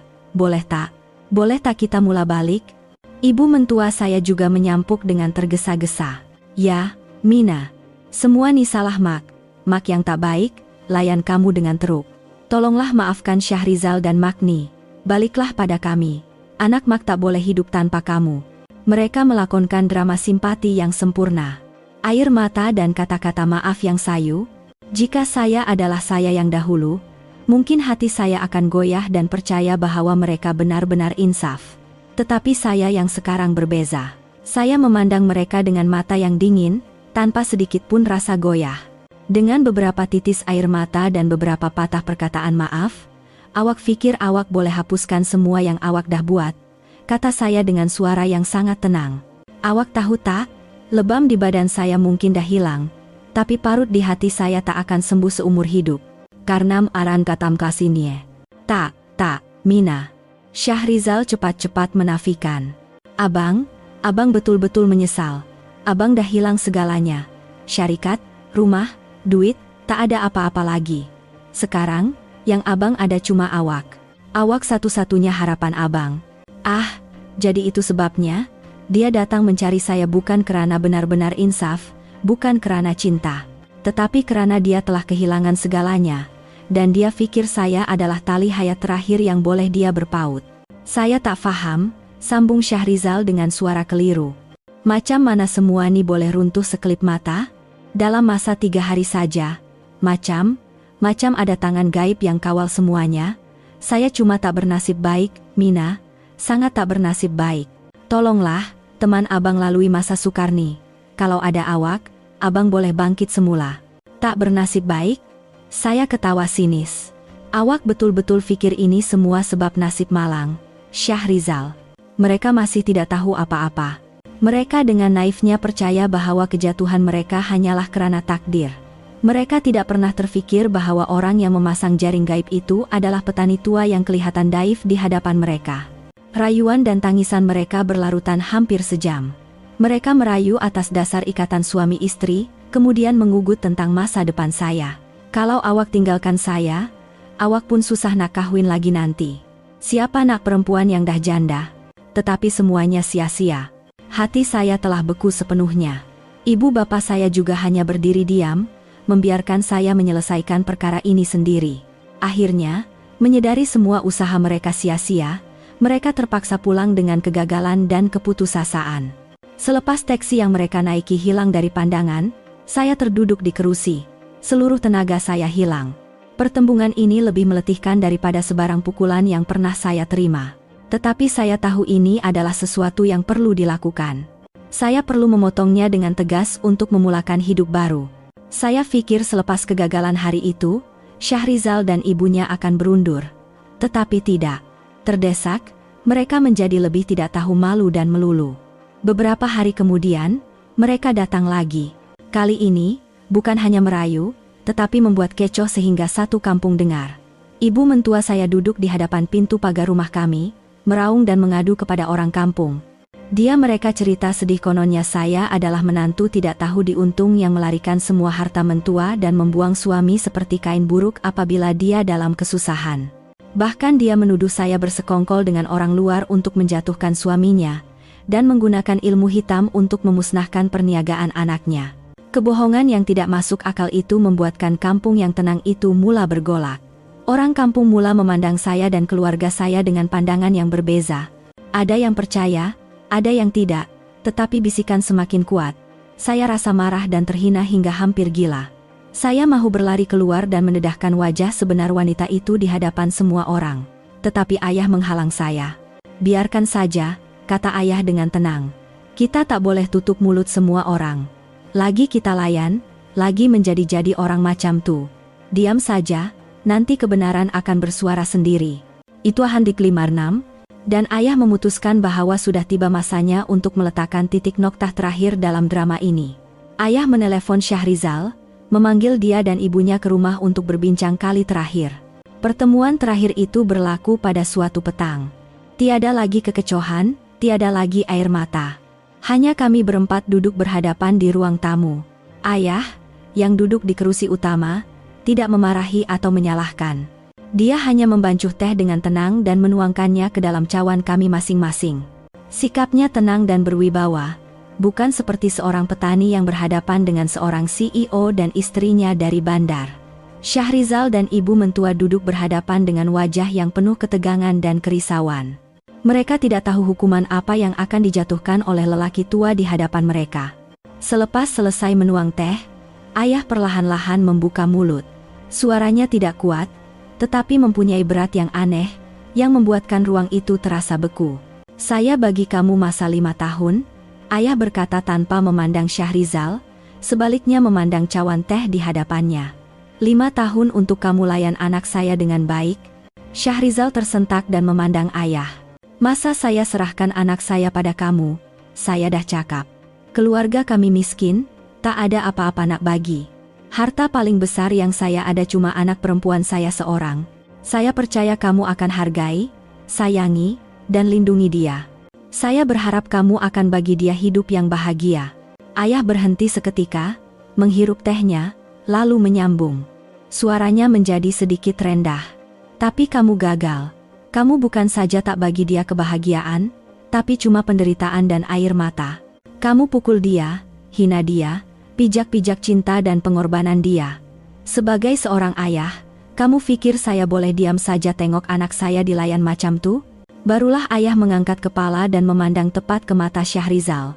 Pandangan yang tajam dan berwibawa, yang membuatkan Syahrizal tunduk ketakutan. Perkara yang berlaku pada syarikat kamu 3 hari lepas, kamu pikir itu sebab nasib malang? Syahrizal dan ibu mentua terkejut dan memandang ayah. Itu amaran, suara ayah sedingin ais. Amaran bahwa anak saya bukan orang yang boleh kamu pijak-pijak sesuka hati. Amaran bahwa di belakang dia, walaupun tiada duit atau kuasa, ada seorang ayah tua yang tahu cara untuk melindungi anaknya. Dan itu adalah hukuman. Hukuman untuk keganasan dan keangkuhan kamu. Kamu cuma menuai apa yang kamu tanam. Itulah undang-undang keadilan dalam hidup. Ayah tidak menyebut sepatah pun tentang identiti sebenarnya atau rangkaian kenalannya yang berkuasa. Dia hanya bercakap sebagai seorang ayah, tetapi kata-katanya beribu kali lebih berat daripada sebarang ugutan. Ibu mentua dan Syahrizal pucat lesi, tidak dapat berkata apa-apa, barulah mereka sedar. Kejatuhan mereka bukan karena takdir, tetapi karena perbuatan mereka sendiri. Mereka telah mengganggu orang yang salah. Ayah meletakkan cawan tehnya dan berkata seperti menjatuhkan hukuman terakhir. Sekarang, tanggunglah akibat perbuatan kamu sendiri. Jangan muncul lagi di hadapan anak saya. Hidup kamu berdua tiada kaitan lagi dengan keluarga kami. Kata-kata ayah yang senyap tetapi berat itu secara rasminya meletakkan titik noktah pada segalanya. Syahrizal dan ibunya hancur sepenuhnya. Mereka tidak lagi merayu atau membuat kecoh. Mereka hanya menggeletar ketakutan, menerima realiti yang kejam. Mereka telah kalah. Kalah dengan sangat teruk. Keputusan ayah, walaupun diucapkan dengan tenang, mempunyai berat 1000 kati yang meletakkan titik noktah pada segalanya. Syahrizal dan ibunya terpaku, seperti banduan yang menanti hukuman mati. Keangkuhan dan keganasan mereka telah lenyap, hanya tinggal ketakutan dan penyesalan yang terlambat. Mereka sadar bahwa petani yang kelihatan daif dan pendiam di hadapan mereka bukanlah orang biasa seperti yang mereka sangka. Mereka telah mengusik harimau yang sedang tidur, dan kini terpaksa menanggung akibatnya. Selepas keheningan yang menyesakkan, Syahrizal yang pertama bergerak. Dia perlahan-lahan bangun, kemudian tiba-tiba melutut di hadapan ayah. Ayah, ayah, saya yang salah. Saya memang tak guna. Saya tak hargai Mina. Saya layan dia dengan teruk. Tolong maafkan saya. Bagi saya peluang untuk mula semula. Dia menangis. Air mata ketakutan dan keputusasaan mengalir di wajahnya yang cengkung. Ibu mentua saya juga tergesa-gesa mengikutinya melutut. Pak Cik, tolonglah. Semua ini salah saya. Saya yang salah ajar anak saya. Saya yang asyik bela dia. Tolonglah kasihan pada kami berdua. Maafkan kami sekali ini saja. Kami dah hilang segalanya. Janganlah biarkan kami buntu macam ni. Mereka memulakan drama simpati sekali lagi. Tetapi kali ini, bukan untuk mendapatkan saya kembali, tetapi untuk memohon belas kasihan ayah. Namun, ayah hanya tenang menghirup tehnya, tidak menunjukkan sebarang goyah. Dia tidak menyuruh mereka bangun, tidak berkata apa-apa. Kebisuan ayah lebih menakutkan daripada sebarang keputusan. Apabila ayah tidak memberi sebarang reaksi, mereka beralih kepada saya. Mina, tolonglah cakap pada ayah. Tolonglah. Syahrizal merangkak ke arah saya, coba memegang kaki saya. Cakaplah awak dah maafkan saya. Ya, sekarang nih, cuma awak yang boleh tolong saya. Pankan Andan? Saya berundur selangkah, mengelak sentuhannya. Saya memandang lelaki itu, lelaki yang pernah menjadi suami saya, yang pernah bersumpah untuk mencintai saya seumur hidup. Hati saya tidak lagi bergetar. Tiada cinta, tiada benci. Hanya ada rasa acuh tak acuh yang dingin. Saya tahu, sudah tiba masanya untuk saya menamatkan segalanya dengan tangan saya sendiri. Saya masuk ke dalam dan keluar semula membawa sebuah sampul surat, dan saya meletakkannya di atas meja, betul-betul di hadapan Syahrizal. Awak minta saya tolong, kata saya dengan suara yang anehnya tenang. Baiklah, saya akan tolong. Tanda tangan di sini. Syahrizal dan ibu mentua mengangkat kepala memandang. Ia adalah surat cerai yang telah lama saya sediakan. Surat cerai. Syahrizal tergamam. Mina, awak betul-betul nak tinggalkan saya? Tinggalkan? Saya tersenyum tanpa perasaan. Yang meninggalkan bukan saya, tapi awak, Syahrizal. Awak dah tinggalkan saya pada hari awak pertama kali naik tangan pada saya. Awak tinggalkan saya bila awak diam saja tengok ibu awak hina saya. Dan pada malam hujan yang dahsyat tuh, awak buang saya tanpa belas kasihan. Saya yang hari ini telah sadar sepenuhnya, dan lebih kuat. Saya bukan lagi Mina yang lemah dahulu. Saya dah sadar. Perkawinan kita dari awal lagi satu kesilapan. Ia dibina atas penipuan, ketidakadilan, dan keganasan. Tiada cinta, tiada hormat. Ia adalah neraka, dan saya tak boleh hidup dalam neraka itu lagi. NID, ID, tanda tangan, saya menunjuk ke arah surat itu. Itulah satu-satunya cara saya boleh tolong awak, melepaskan awak, dan melepaskan diri saya sendiri. Syahrizal memandang surat itu, kemudian memandang saya semula. Matanya penuh dengan rayuan dan penyesalan. Mina, tolonglah. Abang salah. Abang akan berubah. Abang janji. Bagi abang peluang terakhir. Peluang? Saya ketawa lagi. Saya dah bagi awak terlalu banyak peluang, Syahrizal. Saya dah bagi 5 tahun hidup saya, masa muda saya. Tapi apa yang awak buat? Awak pijak-pijak saja. Sekarang, tiada lagi peluang. Semuanya dah tamat. Ibu mentua, melihat anaknya akan kehilangan segalanya, mula menjerit. Perempuan jahat. Kau berpakat dengan bapak kau untuk hancurkan anak aku, hancurkan keluarga kami. Kau pun tak akan selamat. Diam. Ayah, yang dari tadi diam, tiba-tiba menghentak meja dengan tangannya.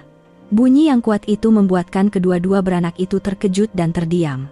Masih ada hati nak cakap macam tu? Anak kamu jadi macam ni sebab siapa? Sebab kamu bela dia? Sebab ketamakan dan kejahatan kamu. Kamu tak layak nak salahkan anak saya. Kemudian, ayah berpaling kepada saya, suaranya menjadi lebih lembut. Mina, kamu masuk ke dalam. Biar ayah yang selesaikan. Saya mengangguk, berpaling, dan masuk ke dalam. Saya tidak mahu melihat wajah mereka berdua walau sesaat pun lagi. Dari luar, kedengaran suara ayah yang sekeras keluli. Syahrizal, dengar sini baik-baik. Anak saya ni terlalu baik dengan kamu. Kalau ikutkan saya, dengan apa yang kamu dah buat pada anak saya, bukan setakat muflis saja balasannya. Tanda tangan surat tu, itulah satu-satunya cara untuk kamu selamat. Kalau tidak, apa yang akan jadi pada kamu lepas ni, saya pun tak boleh jamin. Kata-kata ayah bukanlah ugutan secara langsung, tetapi ia mempunyai berat 1000 kati. Syahrizal, yang tidak mempunyai apa-apa lagi, tidak lagi layak untuk merayu atau tawar-menawar. Akhirnya, dia terpaksa menerima takdirnya. Tidak lama kemudian, ayah masuk ke dalam. Di tangannya, ada surat cerai yang telah ditandatangani oleh kedua-dua pihak. Sudah selesai, nak, kata ayah dengan suara yang sedikit letih. Sekarang, kamu benar-benar bebas. Saya memandang tanda tangan Syahrizal yang comot. Hati saya kosong. Satu perkawinan telah berakhir, satu babak lama dalam hidup saya telah ditutup. Tiada kegembiraan pemenang, tiada penderitaan yang kalah. Hanya ada ketenangan yang aneh. Saya tahu, hidup saya akan beralih ke babak yang baru. Di sana, tiada lagi pukulan, tiada lagi air mata penghinaan, hanya akan ada sinar matahari dan senyuman. Surat cerai dengan tanda tangan Syahrizal itu secara rasminya meletakkan titik noktah pada perkawinan neraka saya. Proses seterusnya diuruskan dengan pantas melalui peguam ayah. Pada hari saya menerima surat keputusan dari mahkamah yang mengesahkan saya sebagai wanita bebas, tiada getaran di hati saya. Semuanya berlalu dengan begitu ringan. Seolah-olah saya akhirnya terjaga dari mimpi ngeri yang panjang. Saya tidak kembali ke Kuala Lumpur. Saya memutuskan untuk tinggal di kampung bersama ibu bapa saya. Setelah melalui pelbagai liku, barulah saya sadar tiada tempat di dunia ini yang lebih aman dan selamat daripada rumah kecil saya, daripada pelukan hangat ibu bapa saya. Dengan sedikit uang simpanan hasil kerja sebelum berkahwin, saya membaiki rumah ibu bapa dan memasang beberapa kemudahan, dan saya membuka sebuah kelas tuition kecil di rumah untuk anak-anak kampung. Ia bukan pekerjaan yang mendatangkan banyak uang, tetapi ia memberi saya kegembiraan dan membuatkan saya rasa berguna. Setiap hari, mendengar gelak tawa dan suara anak-anak membaca, hati saya menjadi luar biasa hangat dan tenang. Hidup saya berlalu dengan begitu damai. Luka di badan saya beransur pulih, dan walaupun luka di hati mungkin tidak akan hilang sepenuhnya seumur hidup, ia tidak lagi berdenyut sakit setiap kali hari mendung. Saya belajar untuk hidup dengan masa lalu saya. Bukan untuk menyalahkan diri, tetapi untuk menghargai kehidupan sekarang dan sebagai peringatan untuk sentiasa menjadi kuat. Kadang-kadang, saya terdengar kabar tentang Syahrizal dan keluarganya. Selepas muflis dan bercerai, Syahrizal terpaksa menjual apa yang tinggal untuk membayar hutang. Dikatakan dia hidup susah dan letih, bekerja sebagai buruh kasar. Ibunya pula, Selepas menerima kejutan besar, jatuh sakit dan kesehatannya semakin merosot. Mereka membayar harga yang sangat mahal untuk perbuatan mereka. Apabila mendengar berita itu, tiada rasa puas di hati saya. Hanya ada rasa tawar memikirkan hukum karma dalam kehidupan. Para pelanggan sekalian, begitulah perjalanan saya yang penuh dengan air mata dan penderitaan akhirnya sampai ke penghujungnya. Terima kasih kerana sudi berjalan bersama saya melalui terowong yang panjang dan gelap ini, dan berempati dengan kesakitan saya yang menderita di bawah pukulan dan penghinaan. Apabila segalanya berlalu dan saya menemui kehidupan baru di bawah langit yang tenang, saya sadar. Kisah ini bukan sekadar kisah seorang individu, tetapi satu masalah yang perlu kita renungkan bersama. Kisah ini bukan sekadar penedahan tentang keganasan rumah tangga atau kisah balas dendam yang memuaskan dari seorang ayah yang berkuasa. Jika diteliti lebih mendalam, ia adalah satu amaran yang menyakitkan tentang sisi gelap perkawinan dan sempadan tipis antara cinta dan keinginan untuk memiliki. Dan ia mengandungi pengajaran mendalam yang perlu kita pikirkan sekurang-kurangnya sekali dalam hidup kita. Pengajaran terbesar dan paling menyakitkan yang disampaikan oleh kisah ini adalah amaran tegas tentang masalah keganasan rumah tangga. Para pelanggan sekalian, keganasan tidak akan pernah menjadi tanda cinta. Ia adalah manifestasi keegoisan, pemikiran patriarki, dan kepengecutan, serta satu jenayah yang nyata. Syahrizal mungkin pada mulanya mencintai saya. Tetapi cinta itu cepat berubah menjadi keinginan untuk memiliki dan mengawal yang songsang. Dia percaya dia mempunyai hak untuk mengajar istrinya dengan pukulan, hak untuk melepaskan kemarahannya pada tubuh istrinya. Kata-kata ibu mentua saya, dia pukul sebab dia sayang awak, adalah salah satu pemikiran paling berbahaya dan merosakkan yang masih wujud dalam masyarakat kita. Tiada cinta yang boleh diungkapkan dengan lebam, air mata, dan ketakutan. Itu bukan cinta. Itu adalah penyiksaan. Kesabaran dan kesenyapan seorang wanita bukanlah satu kebaikan untuk menjaga rumah tangga. Ia adalah tindakan membiarkan dan menggalakkan kejahatan, dan hanya akan membuatkan pelaku menjadi lebih ganas dan kejam. Kisah saya adalah rayuan tulus kepada semua wanita yang mengalami penderitaan yang sama. Jangan sekali-kali berdiam diri. Kesenyapan Anda tidak akan membuatkan pelaku insaf. Sebaliknya, ia akan membuatkannya percaya bahwa tindakannya diterima. Beranikan diri untuk bersuara.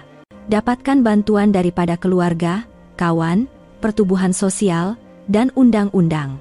Anda tidak pernah keseorangan, dan Anda berhak untuk hidup dalam penghormatan dan keselamatan, kehidupan tanpa pukulan dan air mata. Meninggalkan suami yang ganas bukanlah satu kegagalan. Ia adalah tindakan paling berani untuk menyelamatkan hidup Anda. Seterusnya, kisah ini memberikan pengajaran mendalam tentang kekuatan cinta luar biasa seorang ayah. Ayah saya, Pak Kasim, adalah seorang yang sangat istimewa. Dia bukanlah seorang pengerusi syarikat kaya yang boleh memberikan kehidupan mewah kepada anaknya. Dia hanyalah seorang petani tua yang pendiam dan letih. Tetapi di sebalik penampilan biasa itu, tersembunyi cinta yang tidak terhingga untuk anaknya dan kekuatan terpendam yang tidak dapat dibayangkan oleh sesiapa. Apabila melihat luka di badan anaknya, ayah tidak menangis atau memarahi. Dia mengubah penderitaannya menjadi tindakan. Panggilan-panggilan telepon ayah bukanlah penyalahgunaan kuasa. Ia adalah pelaksanaan keadilan untuk anaknya, berdasarkan kepercayaan dan hubungan yang dibina melalui pengorbanan dan dedikasi seumur hidup. Ayah mengajar kita, kekuatan sebenar seorang lelaki, seorang ayah, tidak bergantung pada jumlah uang yang dimilikinya, tetapi pada sejauh mana dia mampu melindungi keluarganya. Cinta seorang ayah kadang-kadang diungkapkan melalui tindakan senyap, bukan kata-kata manis. Pakaian lusuh ayah, uang renyuk yang diberikannya, dan kebisuan yang menakutkan ketika anaknya terluka. Semua ini adalah wajah-wajah lain dari cinta yang agung. Kisah ini juga memberi kesadaran kepada kita sebagai anak. Kadang-kadang, karena kesibukan hidup atau karena tidak mahu ibu bapa risau, kita menyembunyikan penderitaan kita. Tetapi kita perlu ingat, keluarga dan ibu bapa sentiasa menjadi tempat perlindungan yang paling aman dan sokongan yang paling kukuh. Dimanapun kita jatuh, jangan teraga-aga untuk kembali. Jangan teraga-aga untuk meluahkan. Pelukan ibu bapa sentiasa cukup luas dan hangat untuk melindungi kita dari sebarang ribut. Akhir sekali, pengajaran yang ingin saya kongsikan adalah jangan sekali-kali menilai seseorang hanya dari penampilan luaran. Syahrizal dan ibunya melakukan kesilapan maut dengan memandang rendah ayah saya. Mereka hanya melihatnya sebagai orang tua kampung yang daif, dan dengan angkuh melontarkan kata-kata cabaran. Mereka tidak pernah terfikir bahwa di sebalik jaket lusuh itu, tersembunyi semangat seorang kolonel yang gagah berani. Ini memberi kita pengajaran mendalam tentang kerendahan hati. Jangan sekali-kali menghakimi atau memandang rendah sesiapapun dengan terburu-buru. Kita tidak pernah tahu apa kehidupan yang telah dilaluinya, apa hubungan yang telah dibinanya, dan apa kekuatan terpendam yang dimilikinya. Orang yang benar-benar kuat dan berkebolehan selalunya tidak menunjukkannya secara luaran. Mereka hidup dengan rendah hati dan biasa, dan hanya menunjukkan kekuatan mereka apabila perlu. Keangkuhan dan penghinaan terhadap orang lain akhirnya hanya akan membawa kepada kemusnahan, seperti yang dialami oleh Syahrizal. Para pelanggan sekalian, kehidupan kita masing-masing adalah sebuah cerita. Ada cerita yang tenang, ada juga yang penuh dengan liku. Yang penting bukanlah apa yang kita alami, tetapi bagaimana kita menghadapinya dan apa pengajaran yang kita peroleh. Kisah saya adalah kisah yang menyakitkan, tetapi pada masa yang sama, ia juga adalah kisah tentang keberanian, kasih sayang seorang ayah yang mulia, dan kepercayaan terhadap keadilan. Semoga melalui kisah ini, kita semua dapat belajar untuk hidup dengan lebih tabah, melindungi orang yang kita sayangi, dan mempunyai hati yang rendah diri untuk menghargai semua orang di sekeliling kita. Kisah ini diolah semula berdasarkan kisah benar, dan semua watak serta latar tempat adalah rekaan semata-mata. Kepada para pelanggan yang menyayangi saluran Senja Bahagia, terima kasih setulusnya kerana sudi bersama hingga ke penghujung cerita yang panjang ini. Jika kisah ini memberi sedikit kesan di hati Anda, jangan teragak-agak untuk menekan butang langgan dan suka. Setiap sokongan hangat Anda adalah kekuatan besar bagi kami untuk menghasilkan cerita-cerita yang lebih mendalam dan bermakna. Semoga kehidupan Anda semua dipenuhi dengan ketenangan dan kebahagiaan, dan semoga Anda semua mempunyai hati yang tabah yang tidak akan patah di hadapan sebarang dugaan. Jumpa lagi dalam cerita seterusnya. Terima kasih.